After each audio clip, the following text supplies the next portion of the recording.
एक बात हमेशा याद रखना, इन स्थानों पर भगवान का वास कभी नहीं होता। इन स्थानों पर परमपिता परमेश्वर का वास कभी नहीं होता। परमपिता परमेश्वर वहां कभी नहीं जाते। वह स्थान कौन सा है जहां पर ईश्वर कभी नहीं जाते? अगर हम इसकी चर्चा करें तो हमारे शास्त्र बताते हैं, हमारे पुराण बताते हैं, और श्रीमद् भागवत में सुखदेव जी महाराज का जो संवाद है, जो राजा परीक्षित को उपदेश करते समय उन्होंने संवाद किया, उस संवाद का एक प्रसंग आपके साथ मैं साझा करता हूं। ईश्वर राजा परीक्षित ने एक प्रश्न किया कि हे प्रभु, ईश्वर का पदार्पण कहां नहीं हो सकता? मैंने तो सुना है कि कण कण में ईश्वर का वास होता है। मैंने तो सुना है कि हर जगह ईश्वर का वास होता है, परंतु एक मन में भाव भी आता है। कुछ ऐसे स्थान हैं जो पवित्र नहीं है, जहां पर अशुद्धता है, जहां पर अपवित्रता है। क्या वास्तव में भगवान का वास वहां भी होता है? जब यह प्रश्न किया राजा परीक्षित ने, तो सुखदेव जी महाराज ने कहना प्रारंभ किया कि हे राजन, तुम्हारा प्रश्न बड़ा उत्तम है। तुम्हारा प्रश्न आने वाले युग के लिए, आने वाले समय के लिए कल्याणकारी हो। और यह संदेश, यह संवाद, यह सत्संग, यह उपदेश युग युगांतर तक जो भी धर्मानुरागी होंगे इससे सबक लेते रहेंगे, इससे सीख लेते रहेंगे, इससे कुछ न कुछ चिंतन जरूर करेंगे। सुखदेव जी महाराज ने कहना प्रारंभ किया कि हे राजन, बहुत सीधा सा प्रश्न है और इसका जवाब भी बड़ा सरल है। आपको तो याद ही हो, ईश्वर का पदार्पण वहां नहीं हो सकता जहां पे नारी का सम्मान न होता। यदि नारी का सम्मान नहीं हुआ, नारी का बार बार अपमान होता हो, उस स्थान पर ईश्वर कदापि नहीं जाते और उस परिवार में विपत्तियों का वास होता है। वह परिवार इस संसार का सबसे दुर्भाग्यशाली परिवार होता है, जहां पे स्त्रियों का अपमान होता है, स्त्रियों को प्रताड़ित किया जाता है, स्त्रियों का बार बार उसका उत्पीड़न किया जाता है। ऐसा परिवार तो साक्षात शमशान के समक्ष ही है, श्मशान के समान ही है। हे राजन, आपने बहुत दिनों तक शासन किया, राज्य किया, लेकिन आपके राज्य में कोई भी पीड़ित नहीं हुआ, कोई भी उत्पीड़ित नहीं हुआ, क्योंकि आपका भय था। समस्त जनमानस को इस बात की जानकारी थी कि यदि हमने कोई मर्यादा विहीन कार्य किया तो राजा हमें दंड देगा। यही वजह है कि आपके राज्य में हमेशा आनंद का विषय ही रहा है।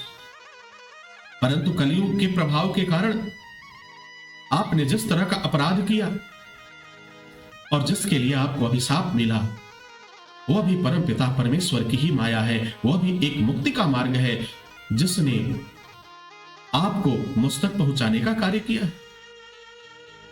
सुखदेव जी महाराज यह प्रसंग कहते जाते, यह संवाद बताते जाते, उपदेश करते जाते, और राजा परीक्षित की आंखों से आंसू बहते जाते।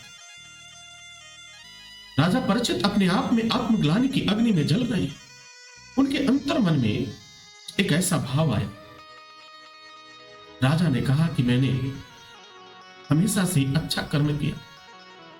हमने अपनी जनता को अपनी संतान की भांति जाना, अपनी प्रजा को अपनी संतान की भांति माना, लेकिन देखो कितना मैं दुर्भाग्यशाली हूं, कितना मैं अभागा हूं कि एक संत का अपमान करने पहुंच गया, वो भी इंद्रिय की क्षुधा मिटाने के लिए, प्यास के कारण। क्या मैं तनिक सा प्यास को बर्दाश्त नहीं कर सकता था? क्या मैं प्यास को सहन नहीं कर सकता था? यह भाव राजा परीक्षित के मन में चल रहा है। राजा परीक्षित की आंखों से अश्रुधारा बह रही है, आंसू बह रहे हैं। सुखदेव जी महाराज ने कहा कि हे राजन, यह विलाप करने का समय नहीं है, वक्त निकला जा रहा है। अपने मन को एकाग्र करो और मेरे उपदेश को ध्यान से सुनो। यह जो प्रसंग है जो हमारा और आपका ये प्रसंग चल रहा है, ये संवाद चल रहा है, ये युग युगांतर तक ये संदेश देते रहेंगे। ये संदेश देते रहेंगे कि कभी भी हमें ऋषियों का अपमान नहीं करना चाहिए, ब्राह्मणों का अपमान नहीं करना चाहिए, साधु संतों का अपमान नहीं करना चाहिए, और साथ ही स्त्री जाति का भी अपमान नहीं करना चाहिए। तो आपका जो प्रश्न था, ईश्वर कहां नहीं जाते, ईश्वर का वास कहां नहीं होता, भक्ति कहां निवास नहीं करती, तो जिस स्थान पर स्त्री की मर्यादा को नहीं रखा जाता, स्त्री को बार बार अपमानित किया जाता है, उस स्त्री को रोने के लिए मजबूर किया जाता है, उसे दुख दिया जाता है, उसे दर्द दिया जाता है, ऐसे स्थान पर भगवान नहीं होते। वहां तो साक्षात चांडाल ही निवास करता है। और जरा विचार करो महाराज, जहां पे चांडाल निवास करेगा वहां पे सुख और शांति की परिकल्पना तो नहीं की जा सकती, वहां आनंद की कल्पना तो नहीं की जा सकती।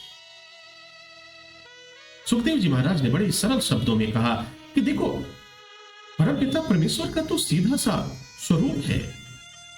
अगर प्रेम की भावना रखोगे तो प्रेम मिलेगा, आनंद की भावना रखोगे, सहयोग की भावना रखोगे तो तुम्हें भी सहयोग की भावना मिलेगी। लेकिन अगर छल रखोगे, कपट रखोगे और मन में विश्वासघात जैसी विचारधारा रखोगे तो तुम्हें तो चांडाल से ही तुम्हारा पाला पड़ेगा, चांडाल ही तुम्हारा नेतृत्व करेगा।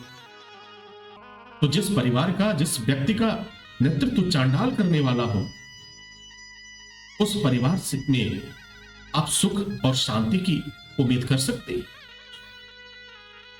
राजा परीक्षित ने कहा, प्रभु आपका एक एक वचन मेरे कानों में अमृत घोल रहा है। मेरे द्वारा जो भी पाप किए गए, जो भी ऋषि पाप हुआ, उस पाप के एक एक फल को वह काट रहा है। मुझे ऐसा जान पड़ता है, ऐसा प्रतीत होता है कि हमारे पाप धीरे धीरे जल रहे हैं। सुखदेव जी ने कहा कि हे राजन, यही तो भागवत का मर्म है। भागवत तो आपके मन में जितनी भी शंकाएं उत्पन्न होती हैं उनका समाधान करता है और फिर आपको मुक्ति के मार्ग तक पहुंचाता है। सुखदेव जी महाराज ने कहना शुरू किया कि हे राजन, नारी में शक्ति का वास होता है, नारी मां जगदंबा का स्वरूप है, और नारी इस सृष्टि को चलाने में सक्षम है। अगर नारी को हम सृजनकर्ता की संज्ञा दें तो कदापि वह उचित ही होगा, क्योंकि नारी की जो संज्ञा दी जाती है वो पृथ्वी तत्व से दी जाती है, जो सब कुछ सहते हुए भी अपनी मर्यादा को निभाती है, सब कुछ सहते हुए भी अपने प्रेम और स्नेह की बारिश करती है। और आप विचार करो, कलयुग में तो नारी का अपमान होगा, बार बार अपमान होगा। शायद ही ऐसा कोई परिवार होगा जहां पर नारी का सम्मान होता हो, क्योंकि कलयुग का प्रभाव ऐसा है, जब आपके जैसे राजा को, आपके जैसे राजा जिसने कभी अधर्म नहीं किया, धर्म के मार्ग पर चला, साधु संतों का आदर किया, ब्राह्मणों का पूजन किया, जब आपसे गलती हो सकती है तो जरा विचार करो कि आने वाले कलयुग में, आने वाले समय में, उस समय लोगों की क्या स्थिति होगी। राजा परीक्षित ने प्रश्न किया, हे प्रभु, यह प्रश्न तो मेरे मन में कौंध रहा है और मुझे बार बार बेचैन कर रहा है कि जब कलयुग की शुरुआत होगी तो क्या वास्तव में धर्म का लोप हो जाएगा, धर्म समाप्त हो जाएगा। राजा परीक्षित के इस प्रश्न को सुनकर सुखदेव जी महाराज ने कहना प्रारंभ किया कि हे राजन, कलयुग में ईश्वर को पाना बहुत ही आसान होगा। कलयुग में ईश्वर को प्राप्त करना बहुत ही आसान होगा, सरल होगा। अगर सरल मन से, सरल भाव से हम भगवान नाम संकीर्तन का सहारा लें तो ईश्वर को प्राप्त करना दुर्लभ नहीं होगा, परम पिता परमेश्वर का सानिध्य प्राप्त करना दुर्लभ नहीं होगा। बहुत ही सरलता से परम पिता परमेश्वर मां जगदम्बा का स्नेह और आशीर्वाद प्राप्त किया जा सकता है। राजा परीक्षित ने कहा कि हे प्रभु, जिस तरह से हर युग में कहीं यज्ञ का फल मिलता था, कहीं तप का फल मिलता था, क्या उसी तरह से कलयुग में यज्ञ और तप जस के तस बने रहेंगे? सुखदेव जी महाराज ने कहा कि जहां तक मैं देख पा रहा, हे राजन, कलयुग में केवल एक आधार होगा, वह नाम का आधार होगा। ईश्वर के नाम का स्मरण ही आपको पार लगाएगी, मुक्ति के मार्ग खोलेगी। कलयुग में केवल नाम को आधार बना करके आप ईश्वर को प्राप्त कर सकते हैं